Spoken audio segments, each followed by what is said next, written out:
Hello and welcome. It's Jason and Zach with RTB Technologies. And today we want to discuss how attackers impersonate your IT department.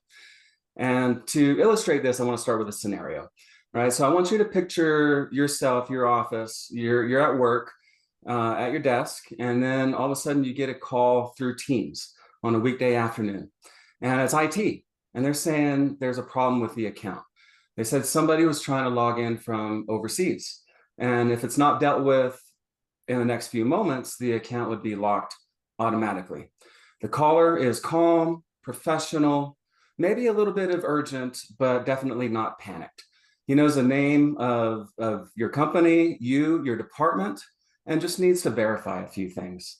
So he says, log on, to your account, make sure it's still secure. And as you go to a website so you can download a tool that will allow the IT company to check your computer remotely. Says that's standard procedure whenever there's a breach attempt. And so you follow along step by step, relieved that it had been caught in time. And by the end of the call, everything's fine and resolved. And the caller says, thanks for your help. I'll keep an eye on it. Thanks to the user. And then 3 days later, IT flags that account. They say emails have been accessed, files opened, and somebody has logged in to your computer remotely at 2 in the morning. Except nobody from IT made that original call 3 days earlier. Zach, how does this work? How can this happen? Let's get into this a little bit. Yeah, so first off, I'd like to say most companies have public-facing addresses, so you can find an email address pretty much anywhere, and from there you can do your own social engineering, right? We've talked about that a whole lot previously, so if you're interested in it, go ahead and look at our previous content. But once they have a name, once they have a person, and once they have, you know, anything really on that individual in that company, they can then follow through, find out where they work, find out their department, those kind of things. So then they craft up this kind of, persona, and then that's how they go after them, and that's how they call. Anybody can call anybody as long as they know the phone number and as long as they know a little bit about the person. So they call them. The first thing they do is they make sure that they give a little bit of sense of urgency. Why?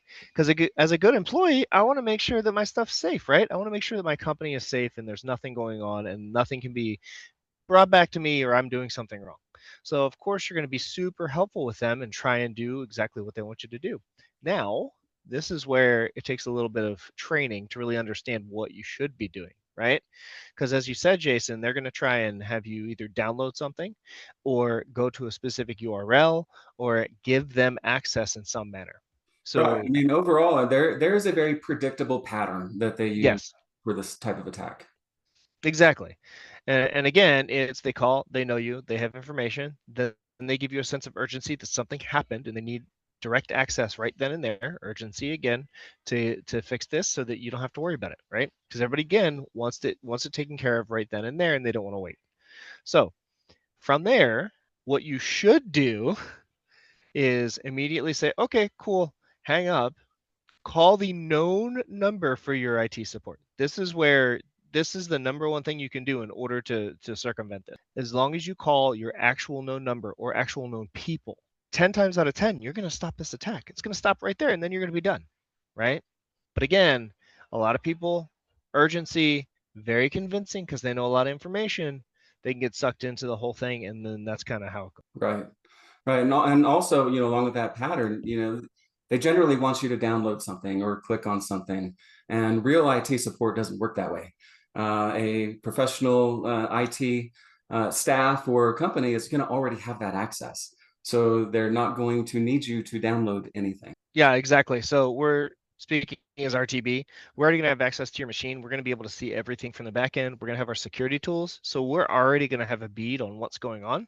And that's how we're going to access it. And that's what we're going to do. If we actually need to go even further than that, we're going to hop on your machine already so that you can see that we're already on our machine and then verify in some manner like that. Or we're going to go through the chain and have your manager verify that there is an issue and that we're talking to you. Because talking to one person is never the best idea. You always need multiple confirmations on this is the person who they say they are in different methods. And that's again why we say you need to call your known number, call your known IT people, and not the number that just calls you. Don't ever take it for face value for those kinds of things. Yeah, absolutely. And these attackers are professionals. They do this for a living. They trick people for a living. They are very sophisticated in what they do. So even smart people, even trained people can fall for these scams.